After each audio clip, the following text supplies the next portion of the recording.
Hello, everyone. This is Rosemary Coates in Silicon Valley. I'm your host for this edition of the Frictionless Supply Chain Podcast. I'm the executive director of the Reshoring Institute, where we help companies bring manufacturing back or expand their manufacturing in the U.S. I'm also a contributing writer to Supply Chain Management Review. Today, I'm thrilled to have my friend Rebecca Fannin. She's a journalist and has been writing about technology first in Asia and now in the heartland of America. I first met Rebecca back in 2008 after she had published her first book, Silicon Dragon, and I had published my first book on sourcing and manufacturing in China. And so we were both writing about the rise of China at the time. But Rebecca has refocused some efforts and has recently published a new book called The Silicon Heartland, which is a fascinating tale about how the Rust Belt in America has transformed into a technology book. I have a copy right here. If anybody wants to order it, I know it's available on Amazon. So it's so important to supply chains and manufacturers that are reshoring in America or rebuilding or expanding their manufacturing in America because so many are reshoring to the Rust Belt. And with the rise of technology, that's a very supportive situation for companies to get started there. So let's get started. So welcome, Rebecca. Well, thanks, Rosemary. I really appreciate it. Yeah, we'll have a good time talking about what's going on with the Rust Belt. Start off, tell us a little bit about your background and how you got started researching the rise of technology in Asia and now in the US. All right. Well, I'm born in Ohio, the heartland. And as my journalistic career unfolded, I went to New York City. I was in magazines, writing for magazines. I became editor of International Business Magazine.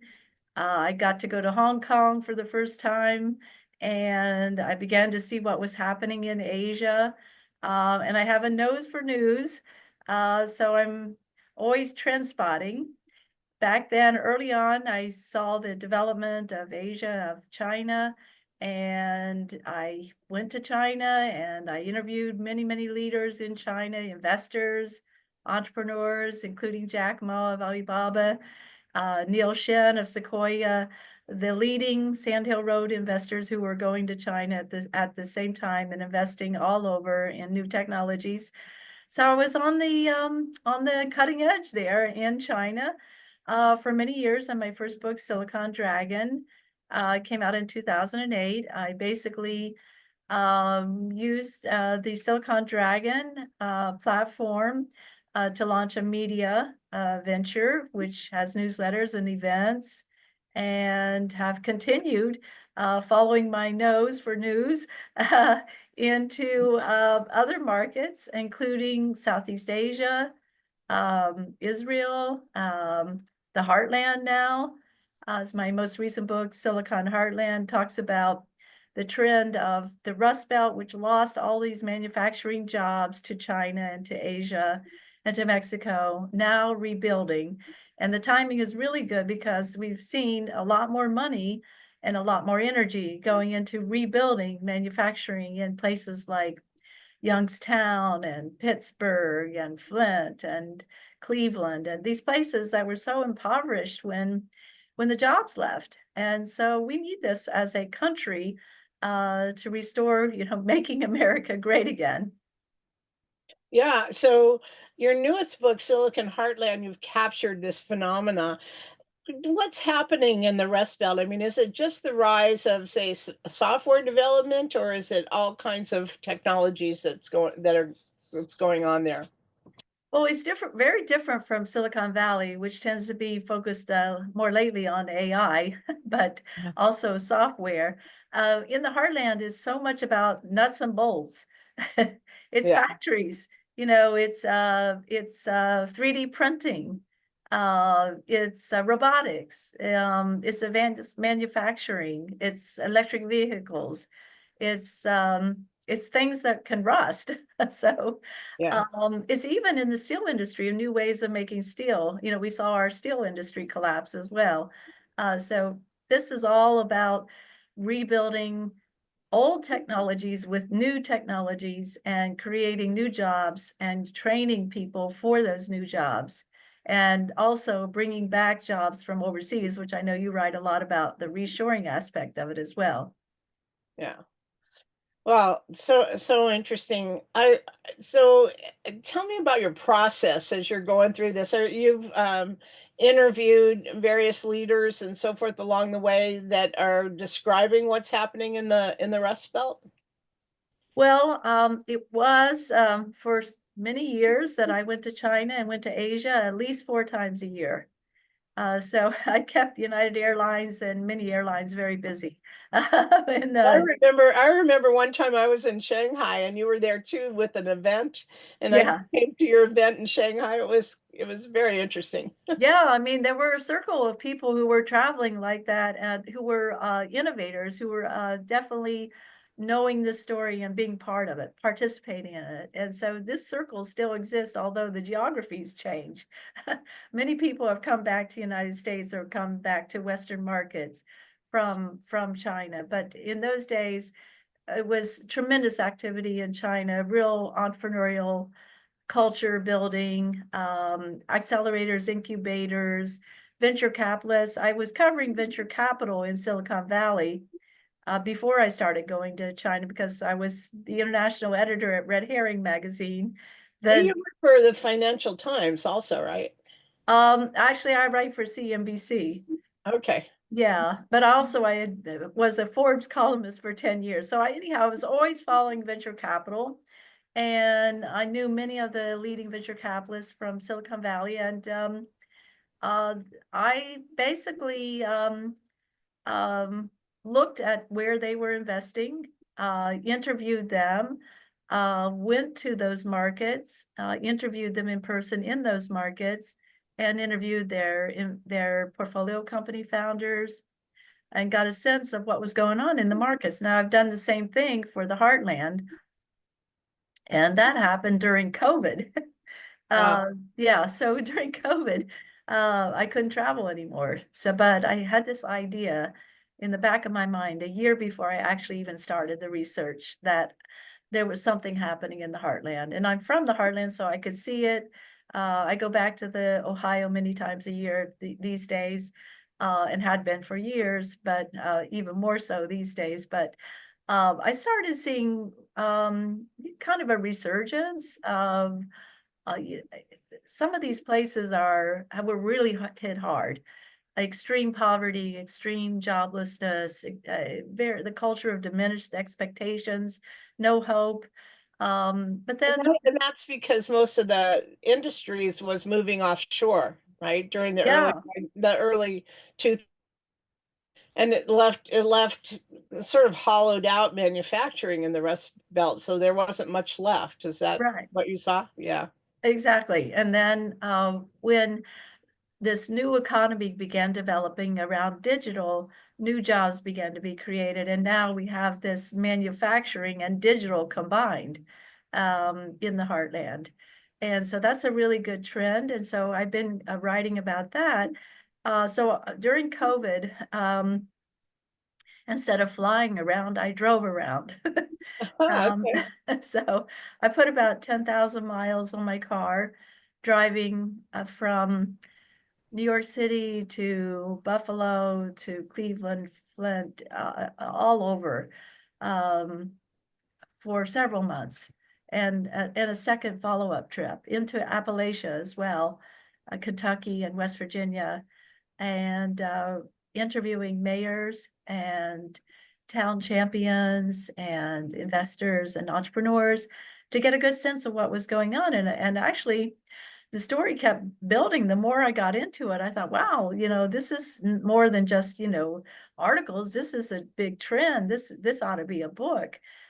So then I started writing it, and the timing was really good. 2023, the book launched, and then we've seen all this new investment going into these regional hubs, Yeah. regional So innovation hubs. Yeah, and I guess with the three big acts, the Infrastructure Act, the Chips and Science Act, and the Inflation Reduction Act, there's billions of dollars that are being pushed into the manufacturing environment. Although I think it's sort of a trickle right now. I mean, my take on it is it's starting to happen, but hasn't happened yet in a big way. Uh, You know, the regional innovation hubs, they've now designated it to 12 hubs, and they're all on specific technologies. So they put a lot of thought into which markets are going to get the money and building upon those markets' core strengths. So that's one of the interesting things that I noticed in doing the research is that each market was so different from the next one. For instance, Youngstown, which was a steel company or steel Steel town. plant, yeah. Same thing with Pittsburgh. Well, they've developed differently. Pittsburgh, because of Carnegie Mellon, is really a lot about AI and robotics today. And Wow. Youngstown, partly because of Youngstown State University, is a lot about 3D printing. So you see these industries developing based upon core strengths. Often it's tied to a university. Uh, Yeah. for instance, in Columbus, home to Ohio State University and Nationwide Insurance, there's a lot of insurance tech in Columbus. So it really varies by market. In Cleveland, you've got Mayo Clinic. So there's a lot of biotech going on. In Cincinnati, you've got Procter and Gamble. So there's a lot of supply chain stuff going on in Cincinnati. Indianapolis, a lot of software as a service because of a major deal that Salesforce did in Indianapolis, and mobility in Detroit. So each market is developing its own technology cluster based upon core strengths. And that was very interesting to me. It's not like Silicon Valley software. Yeah. Each place is different.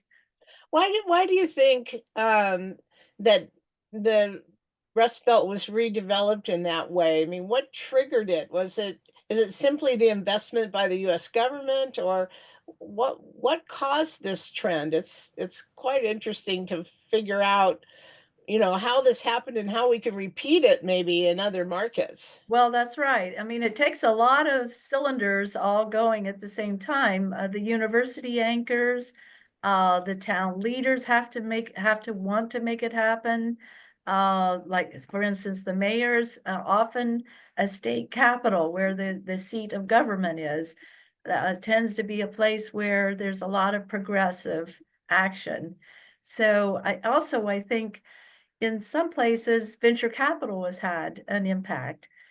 For instance, there are some Silicon Valley firms that are now investing in the heartland and have set up shop in the heartland, such as Drive Capital in Columbus, Ohio. That firm has invested in about 70 startups. In, Wow. yeah, 70. And there it was formed by two partners from Sequoia Capital. They moved to Columbus, Ohio and set up Drive Capital.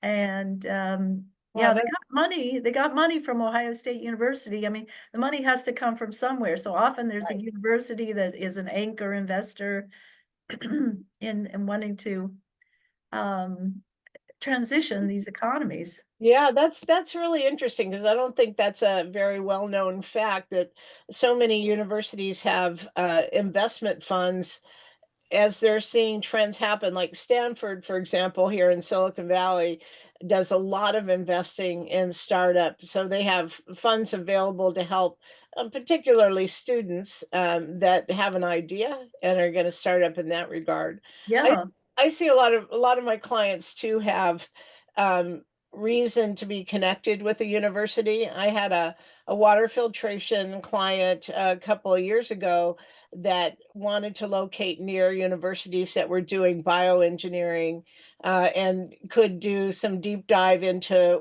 water research. So, that was the particular for a location when they were building a factory that was near a university that was doing that kind of research. And that's an important connection, I think, that isn't very visible when companies are, choosing a new factory location. Well, that's true too. And corporate venture capital is important too. For instance, some of the companies that I wrote about in my Silicon Heartland book, they have technology. For instance, one of them in southeastern Ohio on the Ohio River, in a place that is an opioid capital of the nation, Wow. unfortunately, has technology from Procter and Gamble in plastics recycling, and it's leading edge plastic recycling. They have built a huge factory there, and it's a going operation. But that technology came from Procter and Gamble. So Wow. they're always like there's all these cylinders have to be firing: the corporate, the university, the state capital, the talent that's there. People have to want to live someplace too. This Yeah. doesn't just happen automatically. You've got to have the talent that wants to, stay there and not go to the coast. Yeah, yeah. Well, and I would imagine that some of these communities have a high unemployment rate and Yeah, have skilled workers that are out of a yeah, job. So, it makes yeah. it kind of a nice instant base for employment as well. Right, right. I don't think it's enough yet to really replace all the jobs that were lost overseas, but it is happening, and yeah, it's a very positive trend for the whole United States.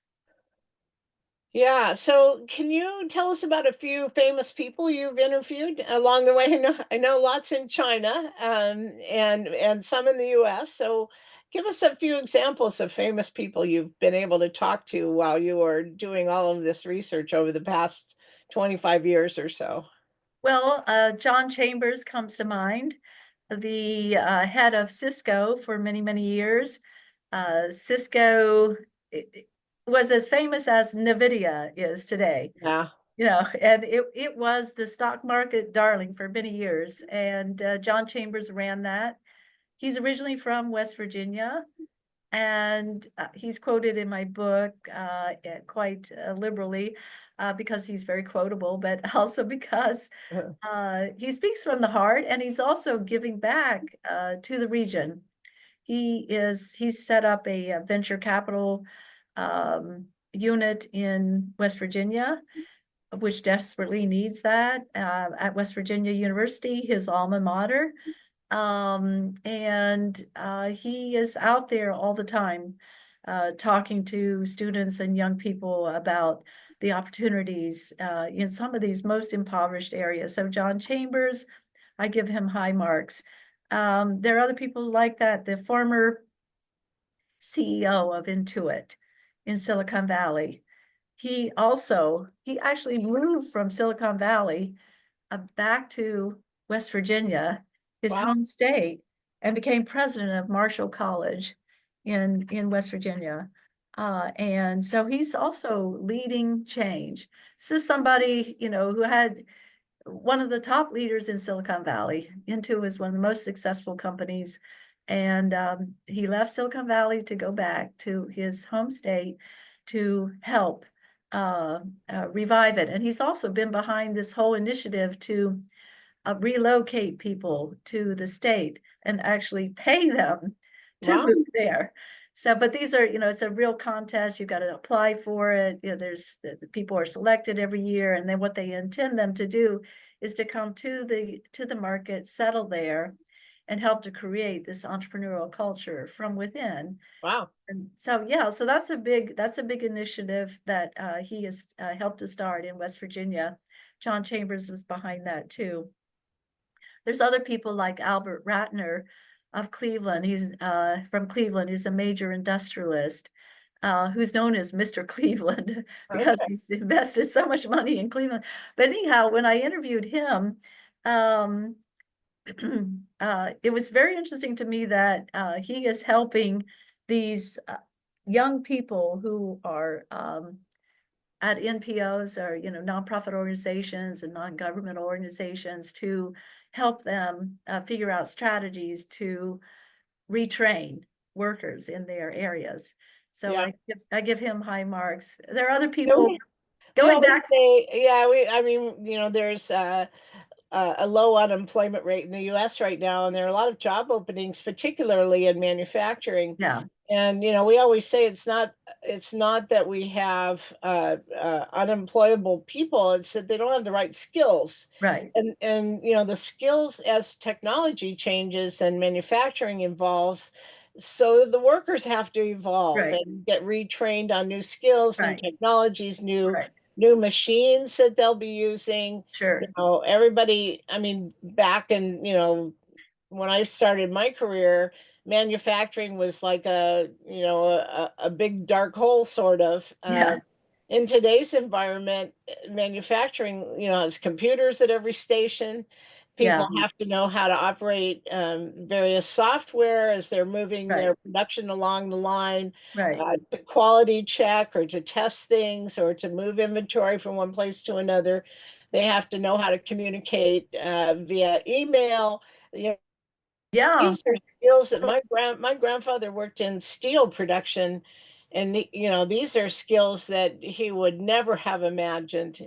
This is a completely different kind of job market, right. and we have to think not only in the development of manufacturing and technology in parallel, but also how do we produce the kinds of workers that are going to be needed for those environments. Yeah. Exactly, I agree entirely. And this is where community colleges are playing their part Yeah. too, Uh-huh. on vocational training. For instance, Lorraine Community College up by Cleveland, they are training engineers to actually work for Intel at its new semiconductor plant in Ohio. And Ah, that semiconductor plant is about 35 miles from my home, from my family home in okay. Ohio. So, I'm seeing it up close. There's even a new Google data center in my hometown. Who know that Google would buy farmland and develop a data A center data in center. Lancaster. Yeah. Yeah. But anyhow, it's happening, and a lot of this is Silicon Valley driven. Intel is a Silicon Valley company, and here they are right outside of Columbus, Ohio, with a huge new plant going on. It's going to totally transform the area. Yeah. When I speak about this, and I've spoken to quite a few places about this trend. When I talk to the locales, they get this nervous look on their face. So I say, this is going to totally transform the area. And they seem so nervous. I don't blame them because, many of them are not ready for the infrastructure Right. requirements. Right, right, right. And I think that's where the infrastructure bill will help Yeah, rebuild roads and bridges and access to these places that had substandard roads and so forth in the past. I mean, you have to have transportation availability and infrastructure in a lot of different ways, not only roads and bridges, but also high speed internet. You have right. to have electricity, water, all these things are part of that infrastructure surrounding any kind of new manufacturing. So, wow, it's just so positive to hear that there are all these good trends happening in manufacturing in America. I'm just thrilled to hear about it. It's really Yeah. great. Because, when you drive around, you could see the devastation firsthand. And drive through Detroit. There are factories that are still there with the weeds growing through them. Wow. And Gary, Indiana, same thing. We're in the middle of this transformation. This is not over yet. This is happening now. And I hope that we get some of those factories torn down, or some of them are beyond repurposing, but yeah, yeah, Are definitely. we, are we in this kind of redevelopment? Are we competing with China? Are we keeping up? Are we ahead of China? What do you think? Well, yeah, on some sectors, it's a very close competition. I would say electric vehicles, China is getting an edge in electric vehicles. In AI, which is one of these foundational technologies, I would say Silicon Valley is the world leader in AI. In other things, robotics is very strong all across Asia. And the Japanese were, very instrumental in getting that just-in-time manufacturing and these inventory management principles in place. So we've learned some lessons from Asia, and some we've incorporated, and they've learned some lessons from us as well. But I would say it's very close, and it depends on the technology, the particular technology. But lately, there's been a lot of other cross currents, as we know, and the US-China relationship is not nearly as strong business-wise as it once was, and we're seeing this polarization. So I think we're going to continue to see a lot of competition because both markets want to be first. Yeah. Surprising, yeah. You and I both know, having gone to China so many times in the early 2000s, how vibrant it was and how energetic it was, and how people were so anxious. And then the pandemic hit.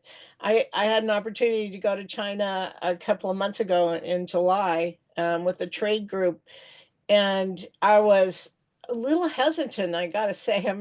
I wasn't sure how I would be received, we would be received, Right, now after the pandemic, and there was so much China bashing and America bashing and so forth going on geopolitically. right, But we this was a trade mission to Lanzhou out in the Silk Road area, and we were received with open arms. I mean, it was just as enthusiastic as 20 years ago in Shanghai. I mean, people are anxious to do business with America, and I think that trade kind of mentality is rebuilding a little bit as well. So, that may be uh, a spot where companies manufacturing in America can sell into, and vice versa. So I think we may see a little rebounding there as well. right. What are the most important technology trends that you see now? Of course, we know about AI. Are there other trends that you're following, in technology that are important? Well, the whole idea of supply chain management, Yeah. yeah, is a priority. We see it almost every day now. Now we've got the strike going on. During COVID, uh, yeah, there was the idea that maybe we're going to run out of everything. The Yeah. grocery shelves were going empty. So yeah, I think supply chain has become a much bigger priority, and it's Yeah. tied in to so many other aspects of business. It's so integral. Yeah, I think Yeah, there's a enormous rise in technology and supply chain as well. So, particularly software to control where in the world your goods are. How do you move them along? How do you, control inventory? There are all these things, and those are related to software. yeah, Being able to give you data and information regarding your supply chain, especially with these long global supply chains that require much more information than we ever did in the past. So that's really true. I think there's a big emphasis on supply chain development for sure. hmm And figuring out where to put your supply chains. Are they going to stay in China? Are they going to move somewhere else in Asia? Are they going to move to Mexico? There's a whole Yeah. strategy Yeah, around Mexico. it. Mexico's a whole other topic. We've been doing a lot of consulting work with manufacturers wanting to go to Mexico. So, Rebecca, you've had such a long, successful career. What advice do you have for women, and particularly women that might be listening, and also men as they develop their careers? Well, I see a lot of people who talk a big game. I'm going to do this, I'm going to do that, but then they don't do it. And so you have to do it. Yeah. Okay. You have to get to it. So I'm a doer, and I think that's helped me a lot. I've written 4 books in 12 years, and four and a half. Actually, another was a textbook chapter. And so I'm constantly doing, and I'm constantly out there communicating with other people who are experts. As you can't just be in a silo. You've got to be able to be part of the community. You've got to be part of the information flow. And that's very important. So I think those elements have helped me a lot, and I would recommend them for others to be a doer and to be part of the information flow, to be part of the community. Ah, very good. That's very good advice. Just do it, huh? Yeah, yeah. Just do it. A And famous slogan. when I moved to New York City, I moved to New York City from Ohio and became an editor at magazines in New York. I did it. Then I went to Silicon Valley. I got involved in technology and venture capital. I did it. Then, China did it. And, then falling, like I said, the nose for news, but the nose for news always makes me want to do something about it. Ah, terrific. That's great advice. Well, thank you so much for joining us today, Rebecca. It was so interesting to talk to you as always. Can you give us your contact information if listeners want to order their own copy of Silicon Heartland or get in touch with you? Oh, sure. Well, I'm on LinkedIn, Rebecca Fannin, and on Instagram at Silicon Lands. And my email at silicondragonventures.com. It's a website with all of our materials on the website. So that's silicondragonventures.com. And of course, my books on Amazon, actually all of them, including the translated editions. So they're all there, and those are good ways to contact me. Terrific. And you can listen to more Frictionless Supply Chain podcasts posted on Supply Chain Management Review's landing page, Apple Podcasts, Google Podcasts, Spotify, or wherever you get your podcasts.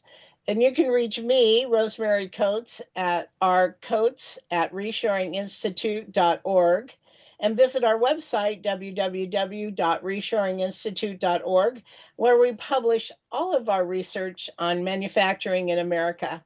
Have a great day, everyone, and thanks again, Rebecca. Thank you, Rosemary.